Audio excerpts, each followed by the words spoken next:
Right now on News 13, one PD police department will soon have no staff. Hear why the chief and both officers decided to resign. Plus, local fan reaction after United States' hopes for a deep World Cup run at home came to a heartbreaking end tonight. And the beach renourishment project along the Horry County coast enters its final phase.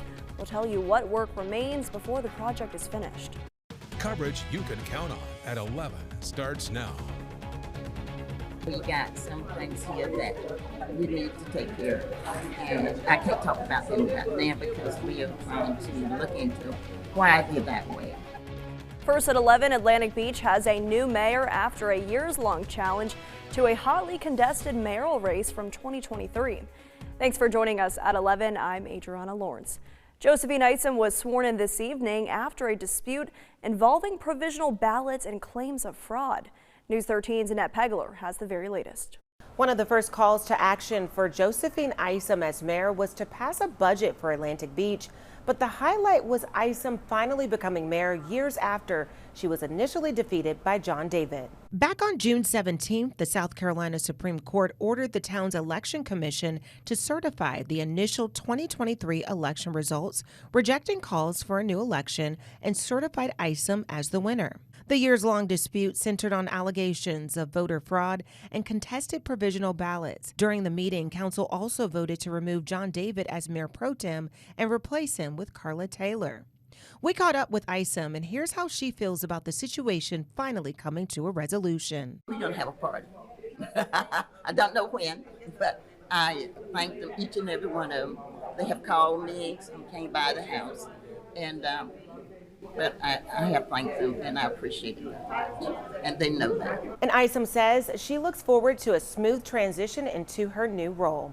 In the newsroom, Annette Pegler, back to you. Annette, thank you.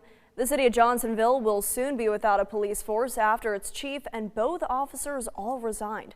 This comes after Johnsonville City Council rejected a request for an $8,000 pay increase by Chief Ron Douglas and his two officers. The combined annual salaries for all three was $180,000. Johnsonville is nearly $5 million in debt. Douglas told News 13 he hoped the requested $24,000 could come from vacant positions in the department. Well, I was a little shocked since the general fund has funded the police department for 113 years in this town.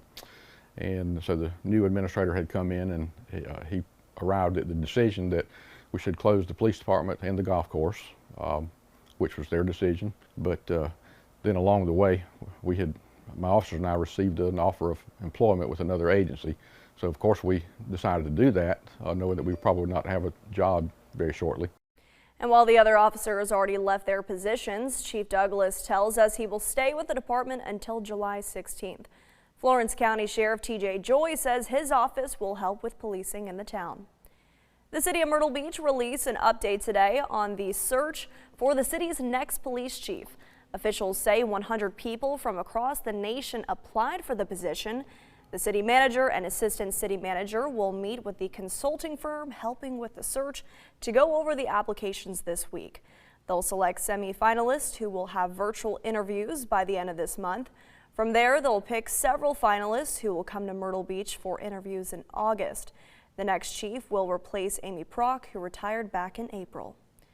A Conway man faces a murder charge accused of assaulting a woman and hitting her with a rubber mallet in what police call a domestic incident. Police arrested Omar McLeod yesterday in the connection with the death of Shontavius Manor at her home on 6th Avenue in Conway. The Conway Fire Department says crews found the 44-year-old's body yesterday morning after responding for a medical call. McLeod is in jail tonight without bond.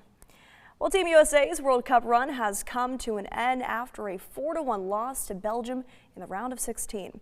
But before kickoff, hundreds of fans packed watch parties across the Grand Strand, hoping to see the U.S. reach its first World Cup quarterfinal since 2002.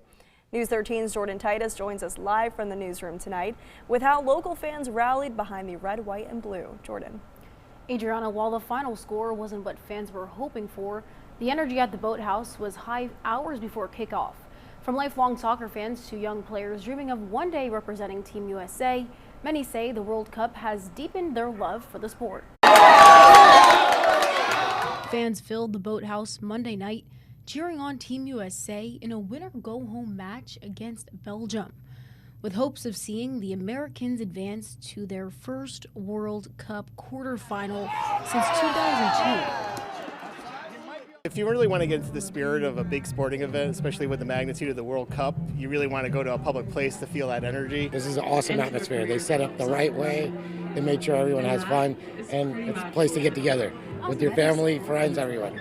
And while many came for the high-stakes match, others say this tournament has done something even bigger, bringing more people to the sport. There's a lot more opportunity to play soccer. I think that for sure there's going to be some sort of frenzy around soccer. Some now dream of one day playing on the world's biggest stage. We both play travel soccer for Kingston United. Do you guys have dreams of maybe one day playing in the World Cup? Yes, Yeah. big dream. Team USA's World Cup journey may have ended with a loss to 9th-ranked Belgium, but for many, the tournament left them more excited about the future of soccer in the United States. USA! But when we're bigger, we could use our knees and head. The result wasn't what fans wanted, but many local fans say the World Cup run has sparked much more excitement for the sport. Live in the newsroom, Jordan Titus, News 13. Thank you so much, Jordan. Happening tomorrow, the Myrtle Beach Planning Commission will continue discussions about a possible ordinance that would limit capacity for new bars along Ocean Boulevard. The proposal would limit occupancy for any new bar or nightclub on Ocean Boulevard to 150 people. Bars and restaurants licensed as of May 12th would not be impacted. City leaders say the goal is to make Myrtle Beach more family-friendly. City Council would have the final say. New tonight, the man set to become the new president of Clemson University will instead stay at Michigan State. Clemson says Kevin Guskowitz made the decision for, quote, personal reasons. The Board of Trustees approved his $1.2 million 5-year contract back in late May. The school says the board will meet soon to talk about its next steps. Beach renourishment along the Horry County coast has moved to the South Strand and the final phase of work. Crews are now pumping sand onto the beaches in Surfside Beach and Garden City. The renourishment work does not include the southern part of Garden City, which is a part of Georgetown County. Once the sand placement is complete, an official with the U.S. Army Corps of Engineers, Dylan Burnell, says crews will begin sand tilling and grading along with dune fencing to help keep the sand in place. Burnell says that work will not require any additional beach closures. It's a short-term inconvenience for a long-term benefit of protecting the Grand Strand, the lives and infrastructure behind the dunes from we never know when that next storm is going to come. And by having this level of protection in place, it ensures that when that next storm does inevitably come, the Grand Strand and everyone on the beach is a little bit more protected than they were before. Sand placement is expected to finish by the end of August, barring any potential mechanical or weather-related delays. In Georgetown County, a multi-million-dollar effort to deepen Georgetown Harbor is set to begin tomorrow. This is a look at the dredging equipment that will remove hundreds of thousands of cubic yards of sediment from the bypass and steel mill channels. Officials say the project aims to improve navigation and support future economic growth. Crews will work around the clock once the project begins, which is expected to wrap up by early September. We recently told you environmental groups have raised concerns about the project. You'll find that story at WBTW.com. Well, congratulations tonight to Georgetown County Sheriff Carter Weaver. He will be presented the South Carolina Sheriff's Association 2026 Sheriff of the Year Award next week in Myrtle Beach. Weaver has been with the Sheriff's Office since 2001 and became Sheriff in February 2020. The Georgetown County native started his law enforcement experience in 1986 with the South Carolina Law Enforcement Division. Sheriff Carter was nominated for the award by Horry County Sheriff Philip Thompson. Plus hot, humid weather through the rest of the week. Frank has your most accurate forecast when we come back.